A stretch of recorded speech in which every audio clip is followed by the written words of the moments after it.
a gente chega à aplicação da segunda lei da termodinâmica para máquinas térmicas, que é o enunciado de Kelvin, que fala assim, ó, é impossível que uma máquina térmica operando em ciclos tenha como único efeito a extração de calor de um reservatório e execução de trabalho integral dessa quantidade de energia. Então, é impossível que isso aqui aconteça. Você extraia calor de uma fonte quente e esse calor é totalmente utilizado para realizar trabalho. Ou seja, por exemplo, extraiu 1000 joules de calor e 1000 joules foram transformados em trabalho, né? Foi executado trabalho com esses 1000 joules. A máquina teve rendimento ali, ó, de 100%. 100% da energia térmica virou trabalho. Isso é impossível, tá? Sempre você vai ter uma quantidade de calor rejeitada para uma fonte fria. Então, a parcela, você vai utilizar só uma parcela da energia extraída da fonte quente como trabalho, né?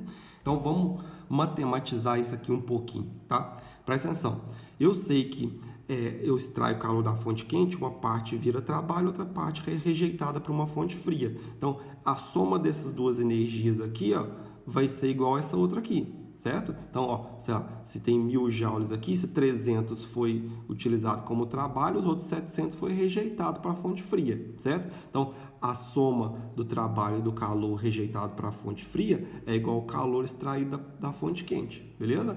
E aí a gente define uma grandeza que chama rendimento. O rendimento determinado por essa letra aqui, ó, o eta, essa letra grega. O rendimento é a parcela de trabalho que você utiliza em relação à energia que você extrai da fonte quente. Ou seja, a razão entre o trabalho e o calor extraído da fonte quente. Essas duas equações são muito boas, muito importantes para a gente. Mas tem uma terceira aqui embaixo que também é muito importante, tá? Olha, a gente vai misturar essas duas equações, pega aqui, ó, isola o W, joga lá o QF para o outro lado, a gente vai ter isso aqui, ó. Pega essa equação, substitui o W, que é calor quente, extraído da fonte quente, menos o calor rejeitado para a fonte fria, dividido pelo calor extraído da fonte quente, né?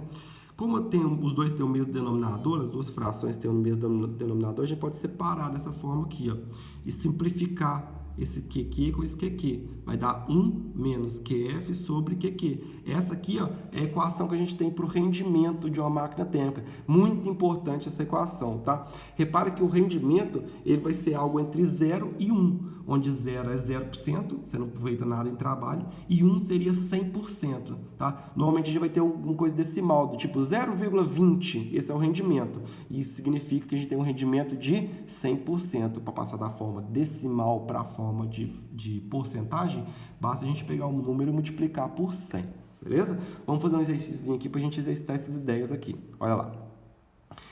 O segundo princípio da termodinâmica pode ser enunciado da seguinte forma: é impossível construir uma máquina térmica operando em ciclos cujo único efeito seja retirar calor de uma fonte quente e convertê-lo integralmente em trabalho.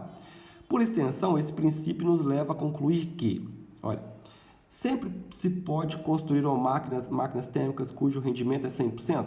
Não. Isso aí contraria a segunda lei de termodinâmica. O rendimento é sempre menor que 100%, né? B.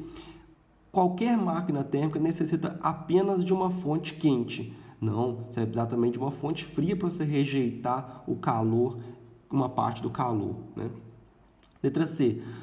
Calor e trabalho são grandezas homogêneas. Não, são coisas diferentes. Calor é energia térmica, trabalho a gente pode converter trabalho à capacidade de realizar. Trabalho é está realizado tá vinculado à energia, né? Energia é a capacidade de realizar trabalho, e se você realiza trabalho, você pode transferir energia para um sistema, são coisas diferentes. Calor e trabalho.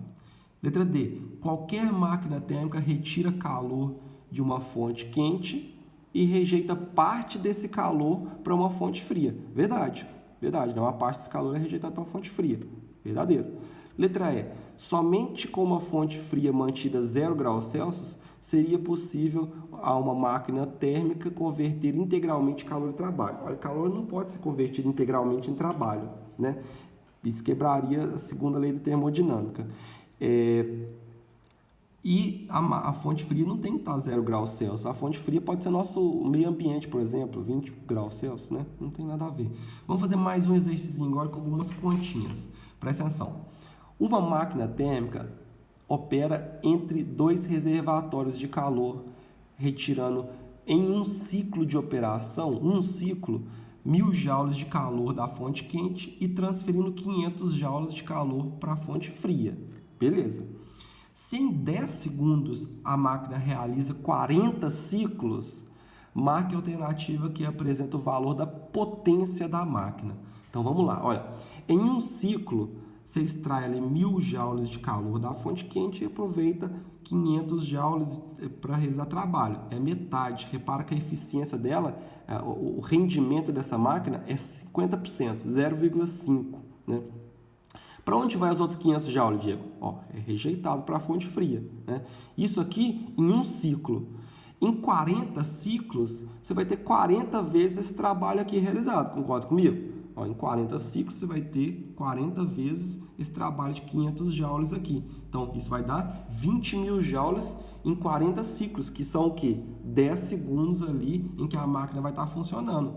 A potência de uma máquina é o quê? É o trabalho que ela realiza em relação ao tempo que ela gasta, né? A gente sabe que o tempo é 10 segundos, em 10 segundos ali, ele realiza um trabalho de 20.000 joules, 20.000 por 10, 2.000 watts, letra A, de anta, beleza, galera? Então, fica para casa esse exercíciozinho aqui e mais esse exercício aqui do Enem também, bem tranquilinho. Bom, vamos entender como é que funciona um motor de combustão interna, o motor do nosso carro, por exemplo, tá? É bem legal.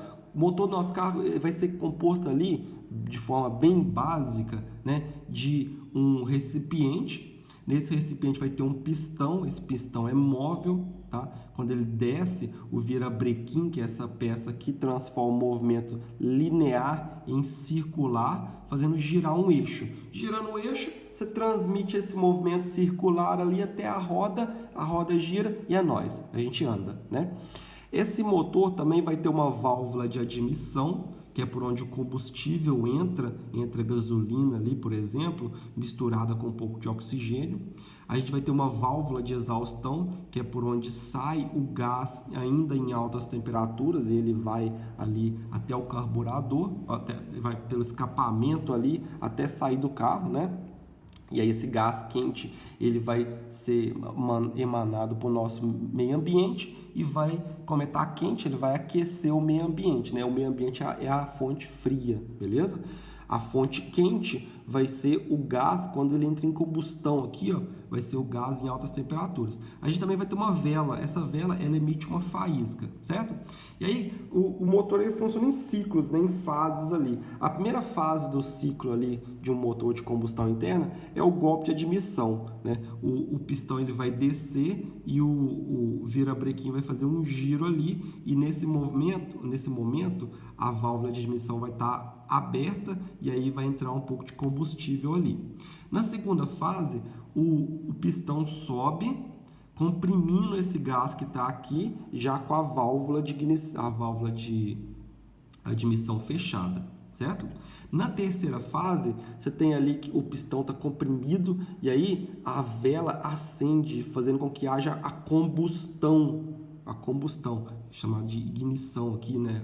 Você acende a vela e tem ignição, que vai gerar a combustão do combustível, né? E aí esse combustível, quando ele explode ali em altas temperaturas, ele vai realizar um trabalho ali, ó, fazendo o pistão expandir, beleza?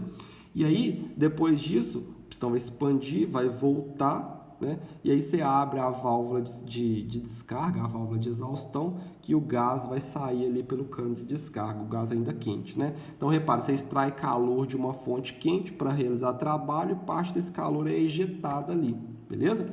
Aí você se pergunta, Diego, mas qual que é o rendimento máximo que a gente pode ter? Olha, o rendimento máximo que a gente pode ter seria dado pelo chamado motor de Carnot, que utiliza o chamado ciclo de Carnot.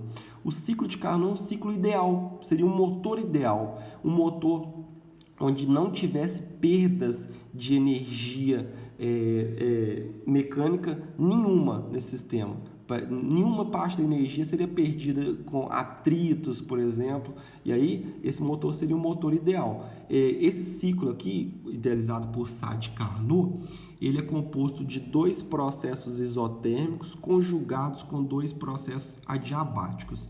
Você tem ali, inicialmente, a uma temperatura maior, temperatura T1 maior, você tem uma expansão isotérmica, certo? Onde nessa expansão a absorção de calor de uma fonte quente, e aí depois você vai ter uma expansão rápida ali, uma expansão adiabática, onde a temperatura diminui, e aí depois você vai ter uma compressão isotérmica, onde a fonte quente, onde o motor rejeita calor para a fonte fria, e a temperatura mantém constante, o volume diminui, que é uma transformação isotérmica, e depois você tem ali uma compressão adiabática, voltando para o estado inicial. Repara que como você voltou para a temperatura inicial, em um ciclo completo, a temperatura não varia. Ao final de um ciclo completo, você volta para a mesma temperatura.